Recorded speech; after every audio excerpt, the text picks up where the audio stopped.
कांग्रेस के घोषणा पत्र पर गृह मंत्री अमित शाह की तरफ से बड़ा हमला किया गया है। अमित शाह ने कांग्रेस पर तुष्टीकरण की राजनीति करने का आरोप लगाया। शाह ने कहा कि कांग्रेस पर्सनल लॉ को आगे बढ़ाने की बात करती है, ये देश की शरिया कानून के आधार पर नहीं चलेगा। बीजेपी ने अपने घोषणा पत्र में स्पष्ट किया है कि यूनिफॉर्म सिविल कोड लेकर आएंगे। कांग्रेस के घोषणा पत्र जो हैं वो तुष्टीकरण से भरे हुए हैं और क्या शरिया कानून से देश चलाएगी कांग्रेस, ये सवाल भी पूछा जा रहा है। कांग्रेस पर तुष्टीकरण का बड़ा आरोप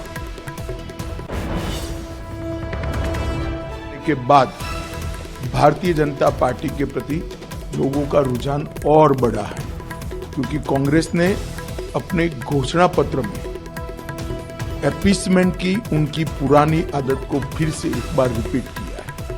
कांग्रेस के घोषणा पत्र में पर्सनल लॉ को हम आगे बढ़ाएंगे, ये बात की है। मैं राहुल गांधी जी को पूछना चाहता हूं, पर्सनल लॉ को आप आगे बढ़ाएंगे तो क्या ये देश अब शरिया के आधार पर चलेगा?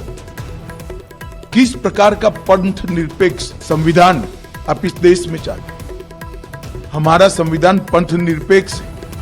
देश के कानून धर्म के आधार पर नहीं बन सकते। भारतीय जनता पार्टी ने अपने घोषणा पत्र में स्पष्टता के साथ कहा है, हम यूनिफॉर्म सिविल कोड को लाएंगे।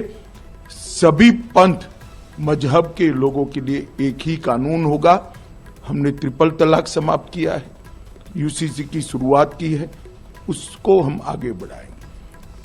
तो केंद्रीय गृह मंत्री अमित शाह को आप सुन रहे थे, जो उन्होंने सीधे तौर पर कहा कि देश जो है वो शरिया कानून से नहीं चलेगा। सभी धर्मों और पंथों के लिए एक समान एक रूप में कानून होना चाहिए। चलिए अब सीधे लिए चलते अपने सहयोगी विवेक के पास। विवेक, बिल्कुल, एक देश एक कानून, इसकी बात करते नजर आए थे, लेकिन उस इफेक्ट को भी समझना होगा कि इसका इंपैक्ट किस तरीके से लोगों पर पड़ा, लोग क्या चाहते हैं। और सीधे हम अपनी बात करेंगे सहयोगी संजय से, जो कि भागलपुर में मौजूद हैं और इस स्क्रीन पर वो आने वाले हैं।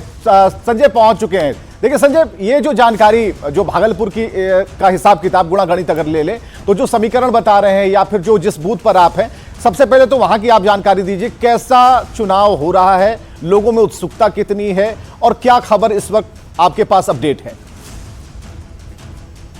विवेक, इस वक्त मैं सबौर में हूं, भागलपुर में ही एक भाग है सबौर, वहां पर इस वक्त मौजूद हूं। दोपहर का वक्त है, चिलचिलाती धूप है, लेकिन देखिए उत्साह में कमी नहीं दिख रही है।